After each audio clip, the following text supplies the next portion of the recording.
एक कंडीशन ऐसी जिसमें पेशेंट को दौरे पड़ते हैं। कंडीशन ज़्यादा खराब होने पर वो बेहोश हो जाता है या अनकंट्रोलेबल हो जाता है और बहुत बार तो पेशेंट अपना ब्लडर कंट्रोल भी खो देता है। पर थोड़ी ही देर में दौरा खत्म होते ही पेशेंट वापस होश में आ जाता है। लेकिन इस तरह की कंडीशन को फेस करने के बाद पेशेंट्स अपनी नॉर्मल लाइफ में भी डरे सहमे से रहते हैं। फिलहाल बहुत हद तक इस न्यूरोलॉजिकल कंडीशन को आप भी समझ गए होंगे। Yes, this is epilepsy. So hello, नमस्कार and very good evening to all. स्वागत है एक बार फिर से आप सबका on Dainik Jagran iNext digital platform let's talk in association with MSN research for better medicine. And आज नेशनल एपिलेप्सी डे के मौके पर हम लोग इस न्यूरोलॉजिकल डिसऑर्डर को जानेंगे और भी ज्यादा करीब से, सो दैट कि हमारी सोसाइटी में फैले इससे जुड़े ढेर सारे मिथ्स को पूरी तरह से निकाल सकें हम अपने दिमाग से।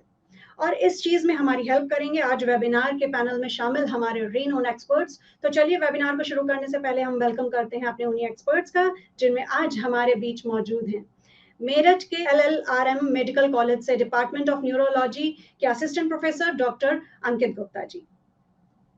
नमस्कार। नमस्कार। हाँ जी, स्वागत नमस्कार। करती हूँ डॉक्टर आपका अपने इस वेबिनार पर। डॉक्टर अंकित जी के साथ हमारे बीच मौजूद हैं लखनऊ से न्यूरो फिजिशियन डॉक्टर धवल नारंग जी। नमस्कार डॉक्टर साहब, स्वागत करती हूँ आपका भी अपने इस वेबिनार पर। Thank you. एंड आपके साथ हमारे बीच मौजूद हैं प्रयागराज से neurosurgeon doctor Sachin Singh ji.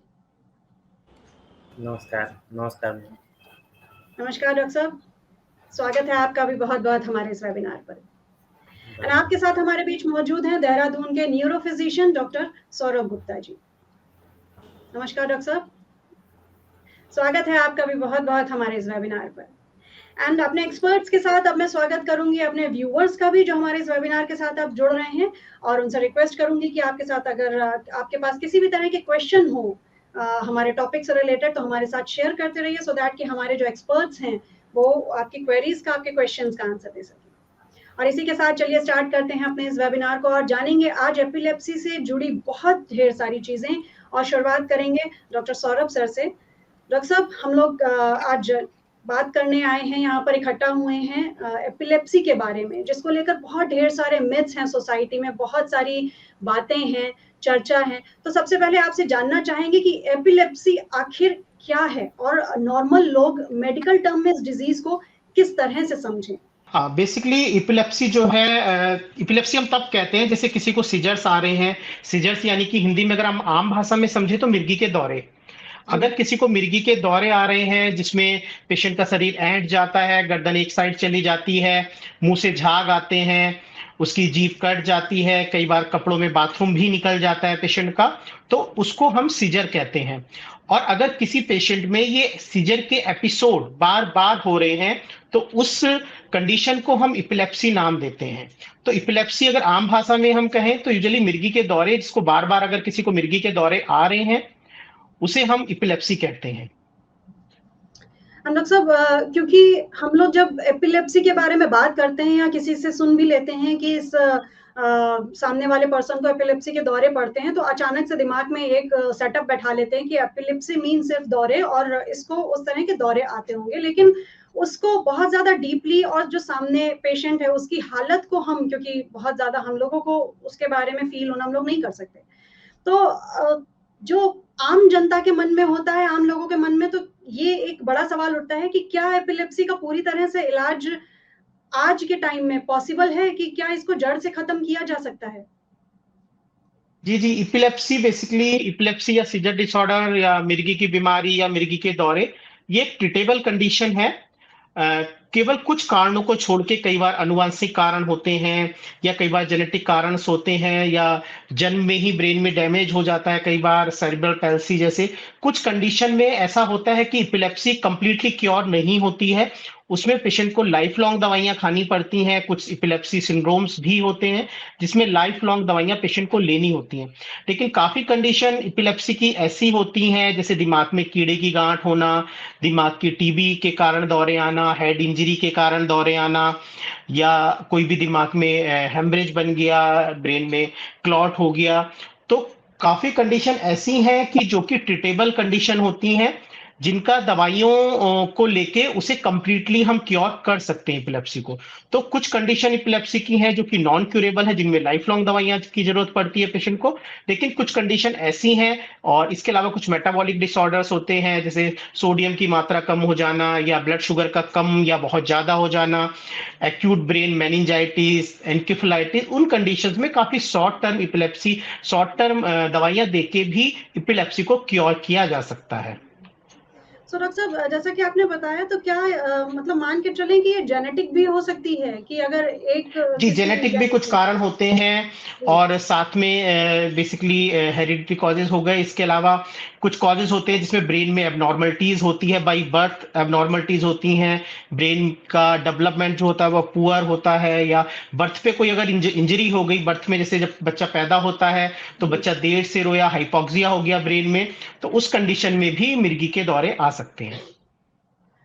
My God, हम लोग जितनी छोटी छोटी चीजों को लेकर अवेयर नहीं रहते हैं कि अगर बच्चा पैदा हुआ है वो तुरंत नहीं रोया, तो जैसा कि डॉक्टर साहब ने बताया कि वो भी एपिलेप्सी का कारण बन सकता है। तो बहुत माइनर माइनर सी चीजें जो मैं सुन पा रही हूँ कि वो सारी चीजें भी एपिलेप्सी का कारण बन सकती हैं। तो मैं अपना next question doctor Dhaval ji से पूछना चाहूंगी कि डॉक्टर साहब, वैसे तो इस बात में कोई दो राय नहीं कि आज के समय में ये डिजीज जनरल पॉपुलेशन के बीच बहुत कॉमन हो चुकी है, पर इसके इतना ज्यादा कॉमन होने के पीछे और क्या रीजंस हो सकते हैं? नमस्ते। ये बात बिल्कुल सही है कि आजकल के समय में एपिलेप्सी की परेशानी या मिर्गी की बीमारी जनरल पॉपुलेशन में बहुत कॉमन हो रही है। इसके विषय में मैं 2 चीज़ें कहना चाहूँगा।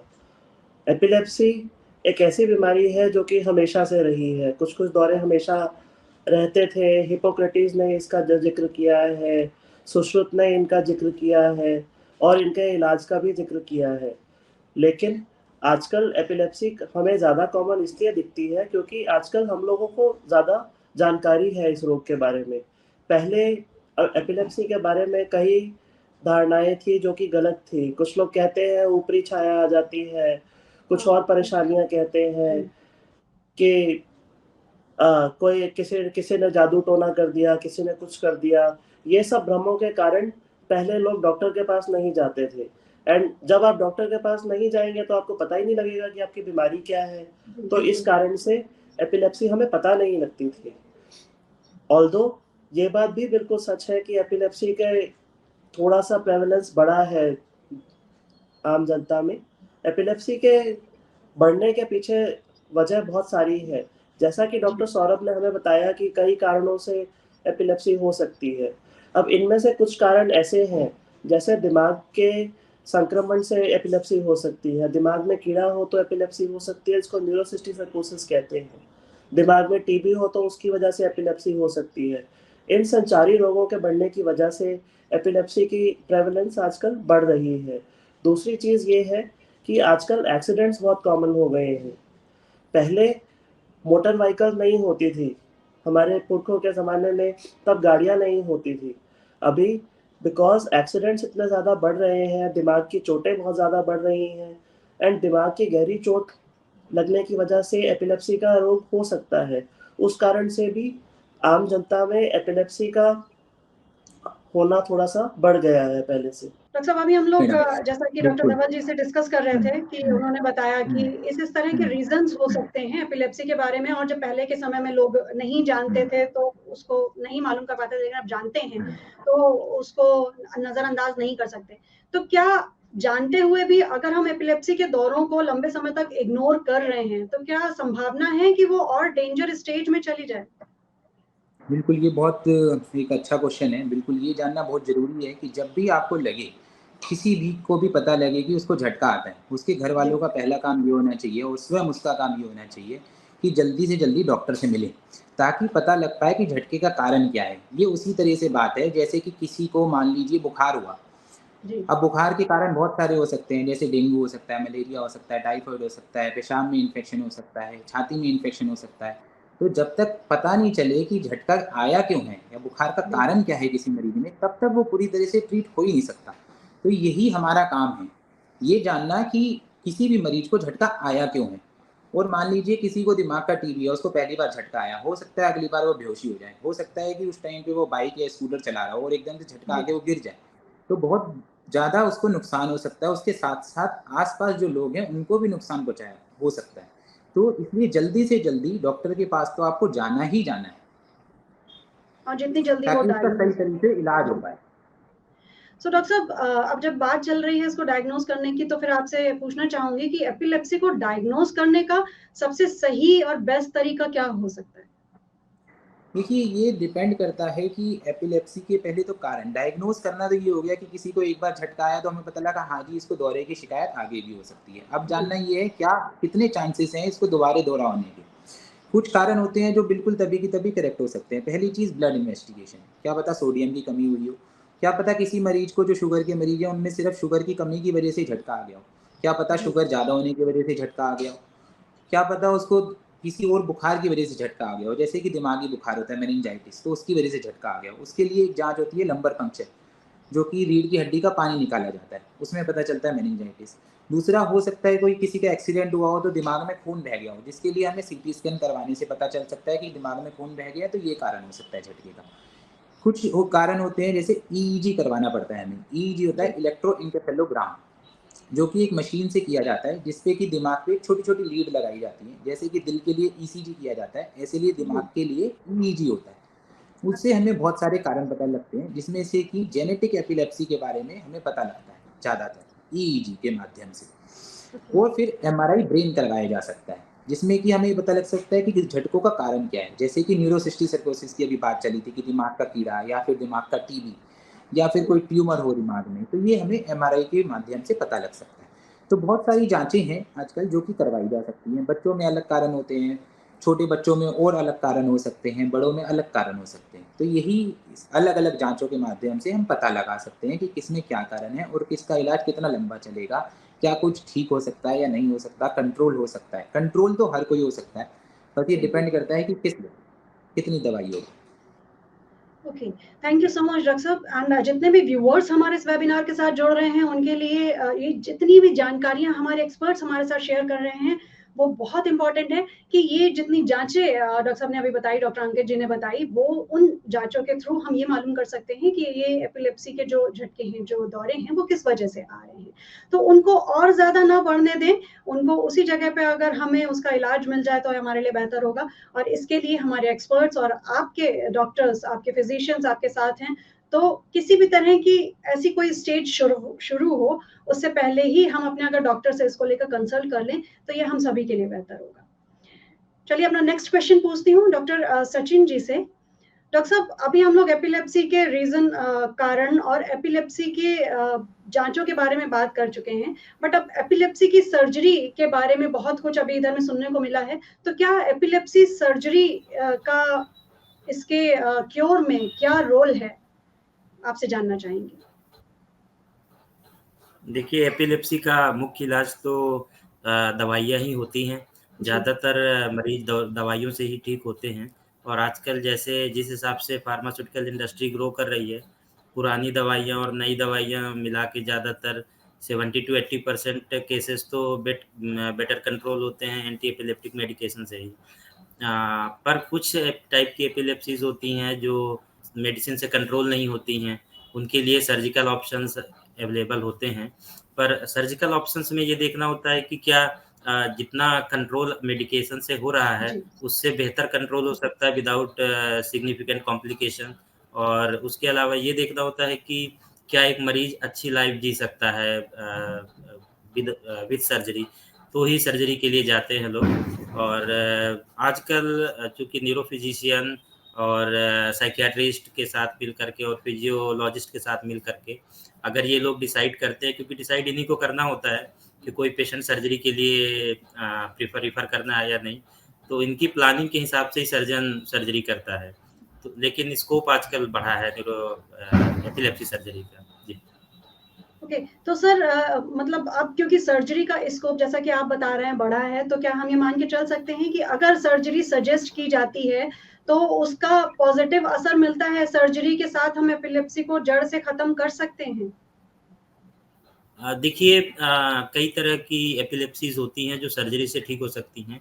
जी, लाइक एक होता है इंटरैक्टेबल टेम्पोरल लोब एपिलेप्सी जो कि मेडिसिन से अगर अच्छे कंट्रोल नहीं है, और अगर हम सिग्निफिकेंट मतलब सपोज टेम्पोरल लोबेक्टमी कर रहे हैं और तो रिसर्च मतलब फॉलो अप के हिसाब से 70 to 80% लोगों को सीजर फ्री कंट्रोल रहता है और विथ बेटर लाइफ। तो ये एक अच्छा ऑप्शन है। टेम्पोरल लोब एपिलेप्सी में सर्जरी एक बहुत अच्छा ऑप्शन होता है। उसके अलावा लाइक ड्रॉप अटैक्स जो होते हैं जिसमें कार्पस कैलोसम का रिसेक्शन लोग करते हैं पार्शियल, उसमें भी क्योंकि ड्रॉप अटैक्स बहुत ज़्यादा मेडिसिन से कंट्रोल नहीं हो पाते हैं। अगर कंट्रोल नहीं है तो आपको एक सर्जिकल ऑप्शन रह जाता है। उसके अलावा ज़्यादातर जो इम्पॉर्टेंट एरियाज होते हैं ब्रेन के, अगर वहाँ इस तरह का कोई लीजन है जो एपिलेप्सी का कारण है तो मल्टीपल सबपाइल ट्रांसेक्शन भी लोग करते हैं और उसमें भी करीब 50 to 60% सीजर कंट्रोल होता है लॉन्ग टर्म फॉलो अप पे। जी okay, thank you so much doctor साहब। एंड क्योंकि अब हमारे पास सर्जरी का भी एक ऑप्शन है कि एपिलेप्सी को हम अगर हमारे डॉक्टर एडवाइस देते हैं तो हम सर्जरी से भी उसका क्योर निकाल सकते हैं, क्योंकि अब हमारा साइंस जितनी एडवांसमेंट चीज़ें हमें देता जाएगा, हम अपनी उतनी ही परेशानियों, उतनी बीमारियों का उतना इजी उपाय ढूंढ पाएंगे। Thank you so much doctor साहब। एंड नेक्स्ट क्वेश्चन पूछना चाहूंगी डॉक्टर धवल जी से। डॉक्टर साहब, बचपन से अपने बच्चों को सिक्योर रखने के लिए एपिलेप्सी से बचाव किस तरह से पॉसिबल है? क्या कुछ ऐसे शुरुआती सिम्टम्स हैं जिनका इशारा मिलते ही हम अवेयर हो सकें कि ये एपिलेप्सी का इशारा हो सकता है, तो फिर हम अपने बच्चों को आगे के लिए, भविष्य के लिए सिक्योर कर सकें? देखिए 90% लोगों में जो भी एपिलेप्सी या मिर्गी के मरीज होते हैं उनमें पहला दौरा आना ही हमें पहली बार बताता है कि अच्छा एपिलेप्सी का रोग शुरू हो गया है। ऐसे में देखिए सबसे ज़रूरी ये है कि आप कोई घरेलू उपचार ना करते हुए, कहीं इधर-उधर ना जाते हुए आप सीधा एक क्वालिफाइड डॉक्टर, एक न्यूरो फिजिशियन के पास में जाकर के दिखाएं, ताकि जल्दी से जल्दी पता लगे कि रोग क्या है और तुरंत उपचार चालू हो। अब ये तो जग जाहिर है कि भाई कोई भी रोग अगर है, जितना जल्दी उसका उपचार शुरू हो उसमें उतना अच्छा फ़ायदा मिलता है, वो उतनी जल्दी ठीक होता है, उतनी जल्दी कंट्रोल होता है। अगर आप उसको छोड़ दें, अगर आप उसको बढ़ने दें, अगर आप उसका इलाज ना कराएँ, तो फिर परेशानी हो सकती है। हालाँकि कुछ कारण हैं, जैसे कि डॉक्टर सौरभ हमें बता रहे थे कि एपिलेप्सी के कई कारण होते हैं। अब उनमें से कुछ कारण ऐसे होते हैं जिनको आप एक्चुअल में होने से रोक सकते हैं।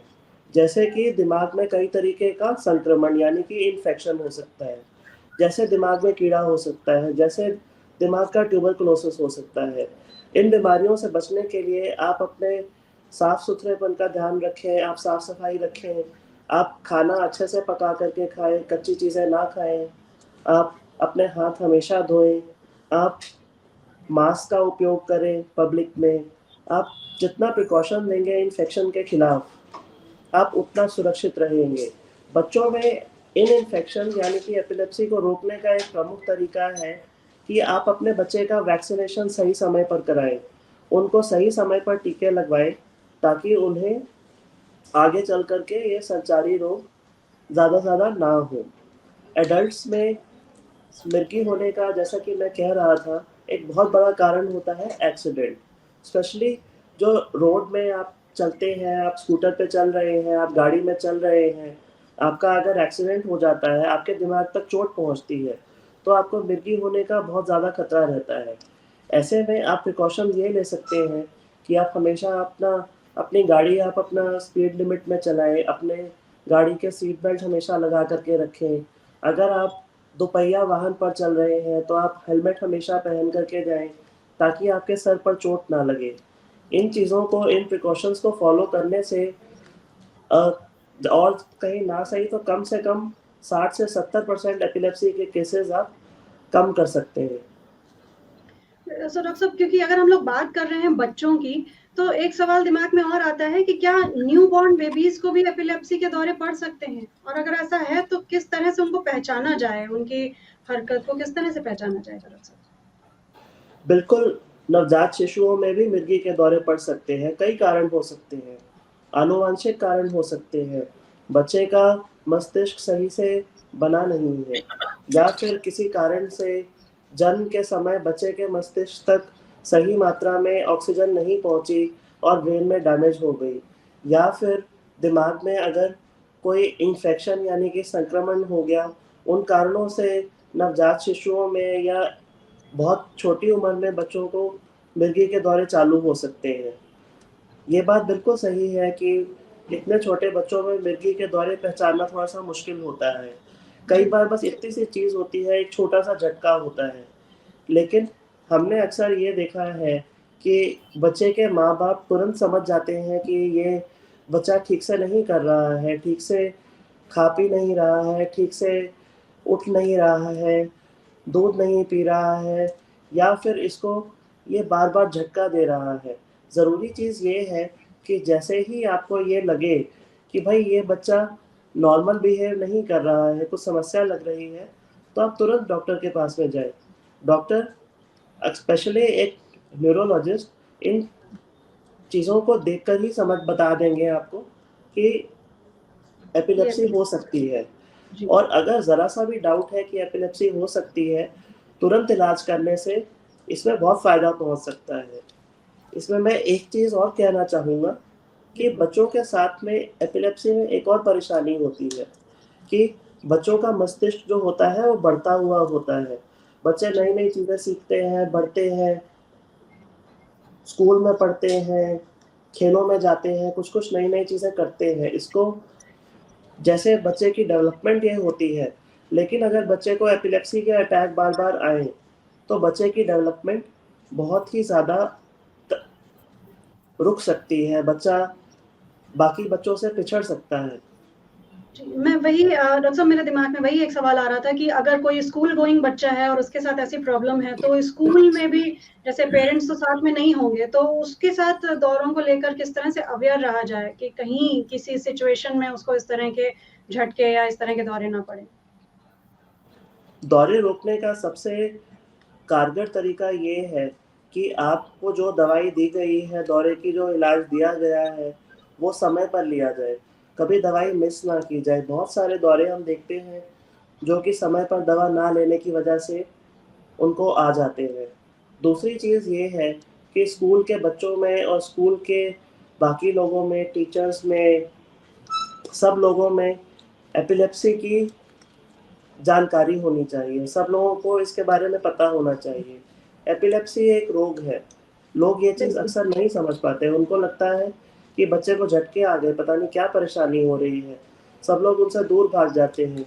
एपिलेप्सी के बच्चों के साथ में कोई दोस्ती नहीं करता। उनके टीचर्स जो होते हैं वो उन्हें इग्नोर करते हैं, पीछे बिठा देते हैं।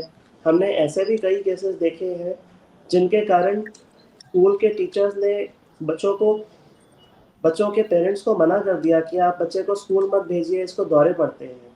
ये चीज़ें करना छोटे बच्चों के साथ में बहुत ही ज़्यादा गलत काम है, क्योंकि ये एक बीमारी है जिसको आप रोक सकते हैं, जिसको आप कंट्रोल कर सकते हैं। अगर एक बार दौरा आ गया तो ज़रूरी नहीं कि उसको हमेशा दौरे आते रहेंगे। जहाँ तक आप सब लोगों में ये जानकारी पहुँचाएँ, जहाँ तक बच्चे सही समय पर दवाई लें, ये परेशानी को, ये समस्या को काफ़ी हद तक समाज में कंट्रोल किया जा सकता है। बिल्कुल सही कह रहे हैं डॉक्टर साहब कि अवेयरनेस होनी बहुत ज़्यादा ज़रूरी है और इसी अवेयरनेस के सीरीज़ में हम लोग आज इस वेबिनार को अपने एक्सपर्ट्स के साथ लेके आए हैं सो दैट कि और भी लोग जो इस वेबिनार को देख रहे हैं वो देख के अवेयर हो सके कि एपिलेप्सी एक तरह की प्रॉब्लम है, उसके पेशेंट को इग्नोर करना सही नहीं है, क्योंकि हम उनकी लाइफ को खत्म करने का काम करेंगे इस तरह से। तो उसको लेकर अवेयर होने की ज़रूरत है कि हम अपने बच्चों को कैसे सिक्योर रखें, हम अपनी फैमिली को कैसे सिक्योर रखें। Thank you so much doctor साहब। डॉक्टर सौरभ जी से पूछना चाहूंगी मैं अपना नेक्स्ट क्वेश्चन। डॉक्टर साहब, हम लोग जब इस तरह की चीजों की बात कर रहे हैं, उसके रीजंस की बात कर रहे हैं, तो आपसे जानना चाहूंगी कि क्या कहीं ना कहीं आज के समय का जो बढ़ता हुआ मेंटल स्ट्रेस है, वो भी एपिलेप्सी का कारण बन सकता है?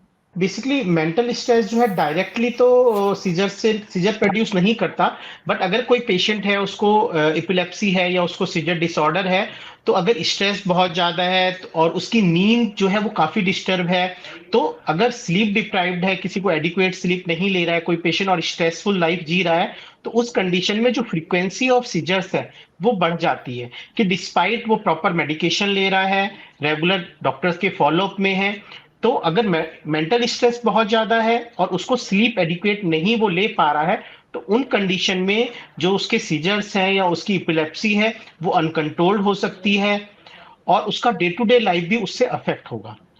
तो बेसिकली यही है, मेंटल स्ट्रेस को कोशिश करके अवॉइड करना चाहिए सीजर पेशेंट्स को, और एक एडिक्वेट स्लीप, एक गुड स्लीप जो है वो इपिलेप्सी पेशेंट या सीजर पेशेंट के लिए बहुत जरूरी चीज है। सो डॉक्टर साहब, अगर कोई ऐसा पेशेंट है जो मेंटल स्ट्रेस या नींद पूरी ना होने की वजह से जिसको एपिलेप्सी के दौरे और ज्यादा उसके साथ प्रॉब्लम बढ़ रही है, क्या नींद की साइकिल्स को प्रॉपर लेकर और मेंटल स्ट्रेस को कम करके क्या हम एपिलेप्सी के दौरों को कंट्रोल कर सकते हैं? क्या उनको कम किया जा सकता है? जी, बेसिकली जो इपिलेप्सी के पेशेंट्स होते हैं उनके लिए दो चीजें सबसे जरूरी होती हैं, जो हम यूजुअली पेशेंट जब आता है जो प्रॉपर मेडिकेशन ले रहा है, दो चीजें हम हर इपिलेप्सी पेशेंट को बताते हैं कि पहली चीज है आप अपनी मेडिसिन रेगुलरली लें, मेडिसिन की एक भी डोज आप ब्रेक ना करें, टाइम टू टाइम अपनी मेडिसिन रेगुलर लेते रहें। सेकेंड इंपॉर्टेंट चीज है कि आप एडिक्वेट स्लीप लें और स्ट्रेस को अवॉइड करें। तो अगर पेशेंट रेगुलर मेडिकेशन ले रहा है तो बहुत कम पेशेंट बचते हैं जिनमें सीजर कंट्रोल नहीं होते।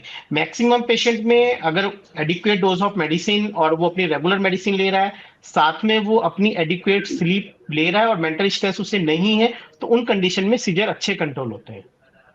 सो डॉक्टर साहब, क्या इसमें योगा एंड मेडिटेशन का भी रोल है कि अगर हम साथ में योग और मेडिटेशन कर रहे हैं तो उसका भी बहुत असर पड़ेगा?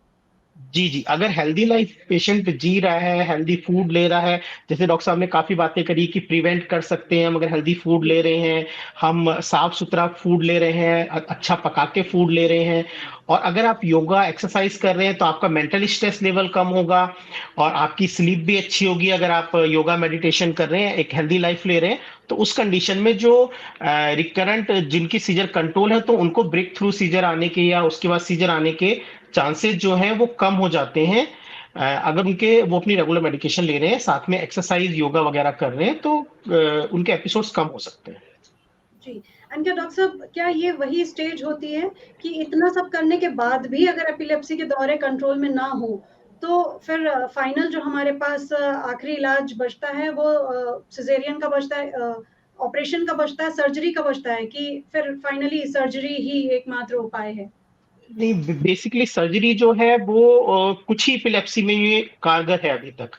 कुछ सिलेक्टेड केसेस ही होते हैं जिनमें हम सर्जरी पॉसिबल होती है। काफी केसेस ऐसे होते हैं जिनमें सर्जरी भी पॉसिबल नहीं होती है और पेशेंट के सीजर भी 100% कंट्रोल नहीं होते हैं। तो उन केसेस को हम बेसिकली रिफ्रैक्टरी इपिलेप्सी कहते हैं कि जिन पेशेंट्स को कई इपिलेप्सी की दवाइयां चल रही हैं उसके बाद भी सीजर कंट्रोल नहीं है, उनमें से सेलेक्टेड पेशेंट सर्जरी के लिए एलिजिबल हो सकते हैं। बट यूजुअली सारे पेशेंट जिनके सीजर कंट्रोल नहीं होते हैं वो सर्जरी के लिए एलिजिबल नहीं होते हैं। बट एक ऑप्शन हमारे पास, जिनके जो रिफ्रैक्टरी सीजर्स होते हैं उनको एक बार जरूर हम इवेल्युएट करते हैं कि अगर उनमें सर्जिकल ऑप्शन हमें मिल जाता है कि सर्जरी करके क्योर हो सकते हैं वो, तो एक सर्जरी भी अच्छा ऑप्शन काफी रिफ्रैक्टरी केसेस ऑफ एपिलेप्सी में देखने को मिलता है। Okay, thank you so much doctor साहब। एंड अपना नेक्स्ट क्वेश्चन पूछूंगी डॉक्टर अंकित जी से। डॉक्टर साहब, एपिलेप्सी की वजह से क्या पेशेंट का ब्रेन डैमेज होने की भी पॉसिबिलिटी होती है? देखिए, हर झटका आपके ब्रेन को अफेक्ट करेगा, इसीलिए हमें झटके को, सीजर को, फिट को प्रिवेंट करना है, उसको बचाना है होने से, है ना। तो डैमेज तो होगा ही होगा। अगर जब भी झटका आएगा तो ब्रेन का डैमेज होना ही होना है। आप ये सोचिए कि आपके दिमाग में इतनी सारे तारें जा रही हैं, उसमें से किसी एक ने करंट पैदा करना शुरू कर दिया और वो करंट अब फैलेगा और तारों को भी अफेक्ट करेगा। तो ये वैसी ही चीज़ है, तो डैमेज तो होगा ही होगा। इसलिए दवाई शुरुआत करना और देना, रेगुलर दवाई का लेना इसलिए ज़रूरी है ताकि फर्दर डैमेज को बचाया जा सके। और इस तरह के जो मेडिसिन, जैसा कि आप बता रहे हैं कि उसके डैमेज को, ब्रेन के डैमेज को बचाया जा सके, तो उस डैमेज को बचाने के लिए और क्या चीज़ें हैं जो आप बीइंग अ डॉक्टर सजेस्ट करते हैं कि ये और चीज़ें साथ में नहीं होनी चाहिए सो दैट कि ब्रेन हमारा और ज़्यादा डैमेज ना हो? देखिए, जैसे डॉक्टर धवल ने भी बताया, डॉक्टर सौरभ गुप्ता ने बताया कि कुछ चीज़ें हैं जो कि साथ में ब्रेन डैमेज होने से बचाई जा सकती हैं, जैसे कि अच्छा खाना, साफ सुथरा खाना, व्यायाम करना, टाइम से सोना, टाइम से उठना, उस दौरान जबकि दवाई शुरू की जाए उस दौरान ड्राइविंग नहीं करना, स्विमिंग पे नहीं जाना, साथ में किसी के साथ रहना, अपने पेरेंट्स के साथ, अकेलापन अवॉइड करना, उस कुछ जी। समय के लिए 1 से 2 हफ्ते के लिए, शुरुआत के 2 हफ्ते, जब तक कि मेडिकेशन का हमें पता लग जाए कि वो काम कर रही है ना? बिल्कुल। क्योंकि जनरली जो मेडिकेशन होती है वो सवेरे-शाम स्टार्ट होती है यूजुअली, जो मेडिकेशन दी जाती है ना? तो टाइम से मेडिकेशन लेना, सवेरे-शाम वॉक करना या व्यायाम करना, समय से खाना खाना, समय से सोना, समय से उठना। ये साथ की साथ चीज़ें चलती रहें तो फर्दर डैमेज को हमेशा बचाया जा सकता है। Thank you so much doctor साहब। जितने भी व्यूअर्स हमको देख रहे हैं, सुन रहे हैं, ये सारी इन्फॉर्मेशन एपिलेप्सी को लेकर उनके लिए बहुत ज़रूरी है, उन्हें अवेयर करने के लिए बहुत ज़रूरी है। अगर आप अवेयर हो रहे हैं तो अपने साथ-साथ अपनी सोसाइटी, अपने आस-पास के लोगों को भी अवेयर करिए कि एपिलेप्सी एक इस तरह की बीमारी है जिसमें पेशेंट आपका साथ चाहता है, ना कि आपकी इग्नोरेंस। तो इस तरह की चीज़ों को फ़ॉलो करते हुए या इस तरह की चीज़ों को जानते हुए हम एपिलेप्सी को, जो उसकी बढ़ती हुई तादाद है, उसको कम कर सकते हैं। Thank you so much doctor साहब। डॉक्टर सचिन जी से पूछूंगी अपना नेक्स्ट क्वेश्चन। डॉक्टर साहब, अभी हम लोग जैसा कि डॉक्टर सौरभ जी से इसके सर्जरी के बारे में जान रहे थे कि एक स्टेज ऐसी आती है, लेकिन जैसा कि आपने भी और डॉक्टर साहब ने बताया कि कुछ ही केसेस में जो सर्जरी है वो सजेस्ट की जाती है। तो जिन कुछ केसेस में सर्जरी सजेस्ट की जाती है, तो उस सर्जरी के आउटकम पर आप क्या कहना चाहेंगे कि किस तरह के आउटकम्स अभी तक आपने देखे हैं? देखिए रुचि जी, जैसा सौरभ जी ने कहा है कि जितने भी इंटरैक्टेबल केसेस होते हैं एपिलेप्सी के, उसमें जी। से केवल कुछ सेलेक्टेड केसेस में ही सर्जरी पॉसिबल हो पाती है। जी। सबसे ज़्यादा जो टेम्पोरल लोब एपिलेप्सी होती है, उसमें ज़्यादातर सर्जरी इफ़ेक्टिव मानी जाती है। उसका आउटकम करीब 70 से 80% सीज़र फ्री रेट है ओवर लॉन्ग टर्म फ़ॉलो-अप पे। और उसके अलावा कुछ और तरह की सर्जरी जैसे टपेक्टमी जैसे जो अदर एरियाज़ ऑफ ब्रेन पे अगर कोई लीज़न है या सर्जरी का फ़ोकस है, तो उस पे करीब 50 से 60% वो सीज़र फ्री कंट्रोल देते हैं। जिसमें कुछ और सर्जरीज़ जो इंट्रैक्टेबल्स हैं, जैसे कि हम कार्पस कैलोसम रिसेक्शन करते हैं, तो उसमें सीज़र फ्री रेट बहुत ज़्यादा नहीं होते, लगभग 6 से 30% एक वेरिड सीज़र फ्री रेट देते हैं। बट आफ्टर सर्जरी मेडिसिन से कंट्रोल वो अप्रॉक्सिमेटली 30 टू 90% देते हैं। तो कुछ केसेस में सर्जरी इफेक्टिव है, जैसे मीडियल टेम्पोरल लोब एपिलेप्सीज, और जी। कुछ केसेस में सर्जरीज से मेडिकेशन का इफेक्ट अच्छा हो जाता है, जैसे कार्पस कैलोसम रिसेक्शन और अदर लोब रिसेक्शंस के माध्यम से। सो डॉक्टर साहब, मतलब क्योंकि आपने तो बहुत सारी सर्जरीज की होंगी, तो आपसे जानना चाहूंगी कि क्या सर्जरी के बाद एक किसी भी इंसान की रिलेटेड पेशेंट की जो नॉर्मल लाइफ है वो वैसे ही नॉर्मल हो सकती है जैसे कि पहले रही होगी, या एक नॉर्मल लाइफ जो एक आम इंसान जीता है वैसे? मैम देखिए कि सर्जरी करते ही तब हैं एपिलेप्सी के केसेस में, जब पेशेंट काफ़ी ज़्यादा बीमारी से परेशान है और वो अपनी जी। नॉर्मल लाइफ नहीं जी पा रहा है एपिलेप्सी की वजह से। जी। और सर्जरी करने से पहले ये सारा डिस्कशन किया जाता है कि जो सर्जरी हम करने जा रहे हैं उससे आउटकम पे, मरीज की लाइफ पे क्या फ़र्क पड़ने वाला है। तो सर्जरी उसी फॉर्म में की जाती है कि मरीज की लाइफ पे रिस्क ना रहे, और विथ सीजर कंट्रोल, मतलब दौरे का कंट्रोल थोड़ा पहले से बेहतर रहे, या मेडिकेशंस के द्वारा उसको और बेहतर किया जा सके। मतलब सर्जरी उन केसेस में ऐसे नहीं की जाती कि हम उसको सर्जरी करने के बाद फिर वेजिटेटिव स्टेट में ले आएँ। केवल पार्शियल, या अगर इम्पोर्टेंट एरियाज़ ऑफ ब्रेन पे है तो केवल पार्शियल रिसेक्शन या सब पायल रिसेक्शन करके उतना छोड़ा जाता है, ताकि आगे मरीज को अपनी डे टू डे लाइफ में ज़्यादा प्रॉब्लम ना आए। हालाँकि सर्जरी का रिस्क है, कभी-कभी कार्पस कैलोसम रिसेक्शन में लोगों को ज़्यादा प्रॉब्लम हो जाती है, डिस्कनेक्शन सिंड्रोम हो जाता है कभी-कभी, ये हम समझते हैं।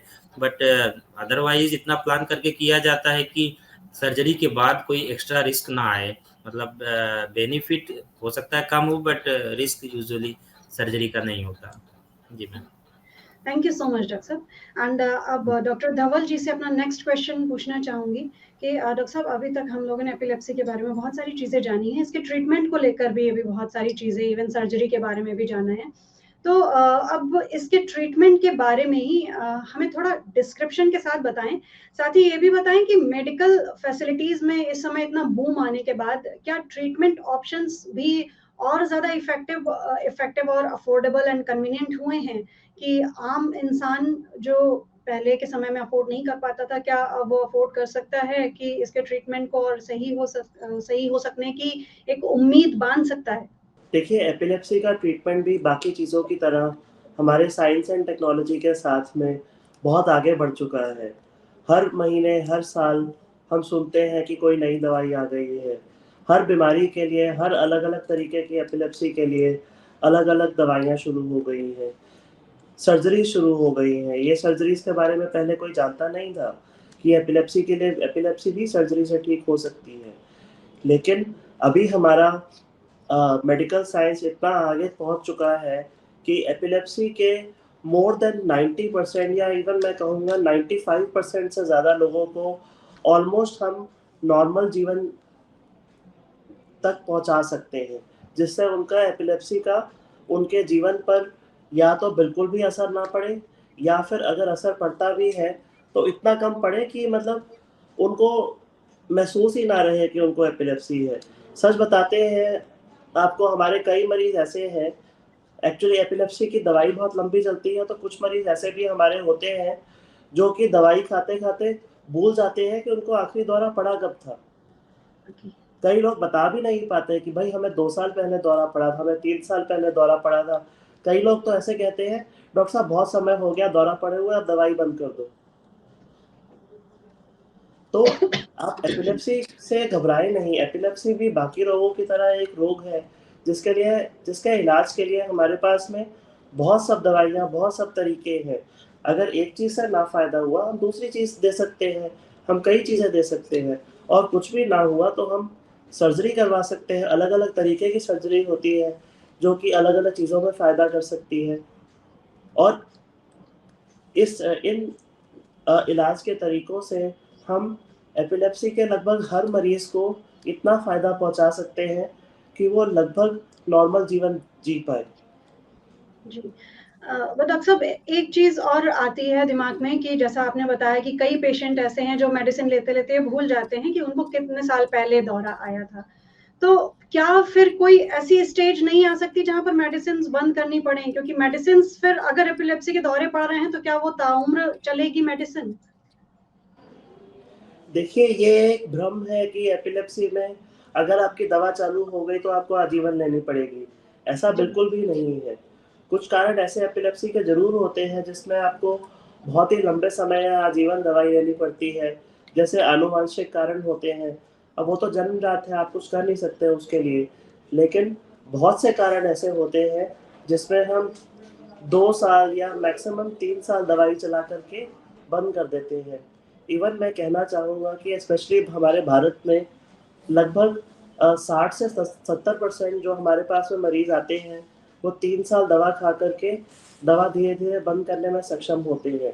लेकिन ये चीज़ भी मैं इसके साथ में एक वार्निंग देना चाहूँगा कि ये आप या मरीज़ खुद ना डिसाइड करें कि हमें 3 साल के बाद में दवा बंद करनी है। ये आपके डॉक्टर ही बता पाएँगे कि आपको किस प्रकार की एपिलेप्सी है और इसमें आप कब दवा बंद कर सकते हैं। एक और चीज़ मैं इसमें कहना चाहूँगा कि एपिलेप्सी में आप दवा अगर बंद करनी भी है तो एकदम से बंद नहीं कर सकते। उसको आप धीरे-धीरे कम करते हैं, देखते हैं और फिर बंद करते हैं। बिल्कुल, क्योंकि ये सिर्फ़ एपिलेप्सी के बारे में नहीं है, ये तो हर सारी डिज़ीज़ से रिलेटेड है कि अगर हम किसी चीज़ की मेडिसिन्स वग़ैरह ले रहे हैं या क्योर हमारा चल रहा है, तो उसमें हम खुद अपने डॉक्टर ना बनें, बल्कि हमारे जो एक्सपर्ट्स हैं, हम उनकी सलाह से ही अपनी मेडिसिन्स शुरू करें और उनकी सलाह से ही हम अपनी मेडिसिन्स को ख़त्म करें, सो दैट कि हमारी प्रॉपर चीज़ें जो हैं, वो उसी तरह से अच्छी तरह से चल सकें आगे। Thank you so much doctor साहब। एंड डॉक्टर सौरभ गुप्ता जी से पूछना चाहूँगी अपना नेक्स्ट क्वेश्चन। डॉक्टर साहब, क्योंकि एपिलेप्सी को लेकर बहुत सारे मिथ्स हैं हमारी सोसाइटी में, तो इन सारे मिथ्स में अगर एक बड़े मिथ को देखें तो लोग मेंटल रिटार्डनेस को एपिलेप्सी से जोड़कर देखने लगते हैं। इसके बारे में आप क्या कहेंगे डॉक्टर साहब? बेसिकली मेंटल रिटार्डनेस और एपिलेप्सी दोनों बहुत डिफरेंट ग्रुप्स हैं। मेंटल रिटार्डेशन के काफी सारे कारण हो सकते हैं। उसमें जेनेटिक कारण भी हो सकते हैं, बर्थ के आसपास इंजरी हो गई, या यूजुअली जेनेटिक कारण या बर्थ के कारण ज्यादा कॉमनली देखने को मिलते हैं मेंटल रिटार्डेशन में। और इपिलेप्सी जो है उसके बहुत डिफरेंट कारण होते हैं, जिसमें हमने बात करी हेड इंजरी होता है, जेनेटिक कारण होते हैं, और कुछ कितने ट्रीटेबल कॉजेज इन्फेक्शंस हो गए ब्रेन में, सेरिब्रोवैस्कुलर क्लॉट्स हो गए, हेमरेज हो गया, काफी डिफरेंट कारण होते हैं जो इपिलेप्सी के हैं। तो मेंटल रिटार्डेशन के साथ इपिलेप्सी एसोसिएट हो सकती है ओनली लेस देन 5% केसेस में। अदर देन अगर हम डिफरेंट करें तो mental retardation is a different thing. Mental retardation means दिमाग की आईक्यू कम होना, कि जो मेंटली जो वीक होते हैं बच्चे, कि उनका डेवलपमेंट मेंटली जो ग्रोथ है वो प्रॉपर नहीं हुई बर्थ से लेके, वो अगर 11, 12 या 15 साल के हो गए, उनका जो दिमाग है वो छोटे बच्चे की तरह बिहेव कर रहा है, उनकी मेमोरी वीक है, उनका जो बिहेवियर है वो एक अप्रोप्रिएट नहीं है, तो वो मेंटल रिटार्डनेस होता है। इपिलेप्सी के पेशेंट जो होते हैं, अगर हम 80 to 90% पेशेंट जो इपिलेप्सी के होते हैं वो नॉर्मल मेंटल आईक्यू के होते हैं, ऐसा नहीं है। तो दोनों बहुत डिफरेंट चीजें हैं, दोनों में कोई समानता नहीं है। और मिथ जो है ये कि भाई जो इपिलेप्सी है वो बच्चा मेंटल रिटार्डेड होगा ही होगा, ऐसा पॉसिबल नहीं है। जैसे हमने बहुत सारी एपिलेप्सी के कॉजेज की बात करी, तो उनमें सारे बच्चे नॉर्मल आईक्यू होगा, उनका स्कूलिंग सारी चीजें, उनका जो स्कूल परफॉर्मेंस होगा, उनका जो एकेडमिक परफॉर्मेंस होगा, या अगर वो एडल्ट हैं या एल्डरली है तो उनकी वर्किंग परफॉर्मेंस एकदम नॉर्मल होगी। तो जरूरी नहीं है कि जो सीजर का पेशेंट है वो मेंटली लो या मेंटल रिटार्डेड हो, ऐसा कुछ भी पॉसिबल नहीं है। तो अगर ये मिथ है किसी को कि ये दोनों एक चीज है, या जो जिसको सीजर डिसऑर्डर है वो मेंटल रिटार्डेड होगा, तो ऐसा कुछ भी नहीं है। Maximum patient of seizure normal life जीते हैं, नॉर्मल आईक्यू होता है, नॉर्मल अपना वर्क कर सकते हैं, नॉर्मली एक्टिव, जैसे आम इंसान जिंदगी जी रहा है, अपना काम कर रहा है, वैसे वो काम कर सकते हैं। Thank you so much doctor साहब, क्योंकि ये वाकई एक बहुत बड़ा मिथ है हमारी सोसाइटी में कि वो लोग मेंटल रिटार्डनेस को एपिलेप्सी से जोड़कर देखते हैं। तो डॉक्टर सौरभ जी ने उसको बहुत क्लियरली दोनों को अलग अलग डिस्क्राइब कर दिया है कि मेंटल रिटार्डनेस और एपिलेप्सी दोनों बहुत अलग हैं आपस में। तो अगर आप में से भी किसी के दिमाग में इस तरह का मिथ है तो प्लीज इस मिथ को अपने दिमाग से बाहर निकाल दीजिए, क्योंकि इस मिथ से हो सकता है कि आपके सामने वाले या कोई पेशेंट ऐसा हो जो आपके इस मिथ से हर्ट हो रहा हो। तो हमें किसी को हर्ट करने का कोई हक नहीं है, बल्कि चीजों को समझने की जरूरत है। डॉक्टर अंकित गुप्ता जी से पूछना चाहूंगी अपना नेक्स्ट क्वेश्चन, क्योंकि हम वाइंड अप की ओर भी लगातार बहुत तेजी के साथ आगे बढ़ रहे हैं। तो जो कुछ मिथ्स हैं उनको मैं अपने एक्सपर्ट से थोड़ा सा क्लियर करना चाहूंगी। डॉक्टर अंकित जी से पूछना चाहूंगी कि डॉक्टर साहब, अगर कोई ऐसा पेशेंट है जिसकी शादी नहीं हुई है, तो उनकी शादी में भी लगभग बहुत प्रॉब्लम आती ही है हमारी सोसाइटी में कि इसको एपिलेप्सी के दौरे पड़ते हैं, तो उसकी शादी, उससे कौन शादी करेगा। इस बीच आप क्या कहना चाहेंगे कि क्या ऐसा पेशेंट नॉर्मल मैरिड लाइफ उसके लिए पॉसिबल है ऐसे पेशेंट के लिए?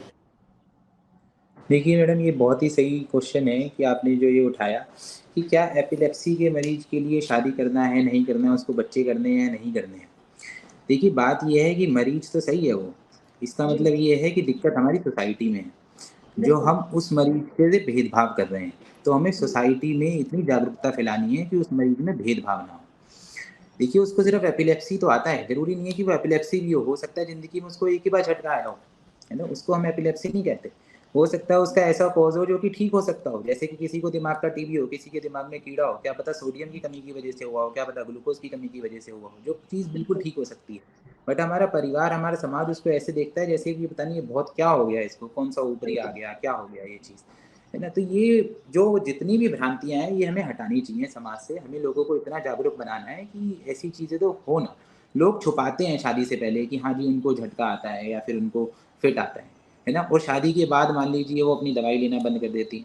जो खासकर हमारे समाज में देखा गया है कि लेडीज़ के साथ, औरतों के साथ ऐसी चीज़ें भेदभाव हो रही हैं, है ना, कि आप पहले शादी से पहले बताते नहीं हैं, बाद में अपने दवाई लेना बंद कर देते हैं और एकदम से आपको कभी फिट आ जाता है। तो बाद में पता लगता है, उससे लाइफ भी खराब होती है। तो मुझे लगता है कि पहले ही आपको सारी चीज़ें क्लियर रखनी चाहिए और समाज को इतना जागरूक होना चाहिए कि वो सब चीज़ों के लिए एक्सेप्टेबल हो, उसको पता हो चीज़ों के बारे में। तो मैरिड लाइफ में कभी दिक्कत नहीं आएगी, आपको बच्चा करने में भी कोई दिक्कत नहीं आएगी। इससे किसी भी चीज़ में ऐसा भी नहीं है कि आपको अगर एपिलेप्सी है या आपको झटके आते हैं तो आपके बच्चे को भी झटके आएँगे, ऐसा भी नहीं होता है। ठीक है? उसको किसी भी प्रकार की कोई दिक्कत नहीं है, बस एक चीज़ ज़रूर होनी चाहिए कि आप अपना इलाज एक डिग्रीधारी डॉक्टर से ही ज़रूर करवाएँ। दूसरी चीज़, बिल्कुल। उसके फ़ॉलो-अप में हमेशा रहें। तीसरी चीज़, जैसे वो दवाई एडजस्ट करें उस हिसाब से लेते रहें। क्योंकि बहुत मरीज़ों की दवाई तो 70 से 80% लोगों की दवाई बंद हो जाती है। बिल्कुल डॉक्टर साहब, ये बिल्कुल सही कहा आपने कि अवेयरनेस बहुत ज़्यादा ज़रूरी है। एंड आपने वेबिनार को वाइंड अप करने से पहले मैं डॉक्टर धवल जी से एक क्वेश्चन पूछना चाहूँगी। डॉक्टर साहब, मैं एक क्वेश्चन पूछना रह जाता है, अगर हो तो हमारा वेबिनार अधूरा रह जाएगा कि अगर कोई प्रेग्नेंट लेडी है और उसको एपिलेप्सी के दौरे पड़ते हैं और प्रेगनेंसी के दौरान अगर उसको एपिलेप्सी का दौरा पड़ता है, तो क्या उसके जो अपकमिंग बच्चा है, उस पर भी उसका असर पड़ सकता है उस दौरे के दौरान? ये आपने बहुत ही अच्छा सवाल पूछा है। अगर कोई प्रेग्नेंट लेडी को एपिलेप्सी का दौरा अगर पड़ता है, अगर ड्यूरिंग प्रेगनेंसी पड़ता है, तो जी। बच्चे के ऊपर में डेफ़िनेटली उसका प्रभाव पड़ सकता है। इसके लिए बहुत ज़्यादा ज़रूरी है कि अगर किसी प्रेग्नेंट लेडी को अगर एपिलेप्सी है, तो उसको अपनी एपिलेप्सी की दवा बंद नहीं करनी है, एपिलेप्सी की दवा लगातार लेते रहना है। ये हम प्रूव कर चुके हैं कि एपिलेप्सी की दवाइयों से बहुत नुकसान नहीं होता, एपिलेप्सी के दौरों से नुकसान होता है। अगर आपका ठीक से इलाज चलता रहे, अगर एक क्वालिफाइड न्यूरोलॉजिस्ट अगर आपका एपिलेप्सी का इलाज कर रहा है, अगर आप सही से दवाई ले रहे हैं, अगर आप सही से जाँच करा रहे हैं, समय पर अगर आप सब कुछ कर रहे हैं, तो प्रेगनेंसी में उसका असर पड़ने की संभावना लगभग ना के बराबर हो जाती है। ज़रूरी यही है कि एपिलेप्सी का इलाज अगर कोई प्रेग्नेंट लेडी है, तो ड्यूरिंग प्रेगनेंसी भी कंटिन्यूअस चलना चाहिए। Thank you so much doctor साहब, आपका बहुत-बहुत धन्यवाद। एंड एपिलेप्सी से जुड़े ढेर सारे मिथ्स की रियलिटी और इससे जुड़ी और भी ढेर सारी इन्फॉर्मेशंस को जानने के बाद अब हम ये कह सकते हैं कि इस न्यूरोलॉजिकल डिसऑर्डर से डरने का नहीं बल्कि लड़ने का है ये वक्त, ताकि इस डिजीज को लेकर लगातार बढ़ रहे आंकड़ों पर अब लगाम लगाई जा सके। और इस चीज को लेकर हमें अवेयर करने के लिए मैं अपने वेबिनार को वाइंड अप करने से पहले अपने एक्सपर्ट्स को बोलना चाहूंगी thank you so much doctor Dhaval ji, thank you so much doctor Sachin ji, thank you so much doctor Ankit ji and thank you so much doctor Saurabh ji. आप सभी का बहुत बहुत धन्यवाद कि आप इतना कीमती वक्त निकालकर हमारे इस वेबिनार के साथ जुड़े और एपिलेप्सी को लेकर हमारे व्यूअर्स के साथ इतनी इंपॉर्टेंट इंफॉर्मेशन शेयर करी। And very special thanks to MSN also, जिसके जरिए आज इतने इंपॉर्टेंट डे पर हम लोग इतने इंपॉर्टेंट टॉपिक पर जान सके हैं इतनी इंपॉर्टेंट बातें। इसी के साथ व्यूअर्स, अब आप भी रखिए अपना ख्याल एंड रहें अवेयर। मिलेंगे आपसे जल्द ऑन द सेम प्लेटफॉर्म किसी एक और इंपॉर्टेंट टॉपिक के साथ। Till then take care and bye bye.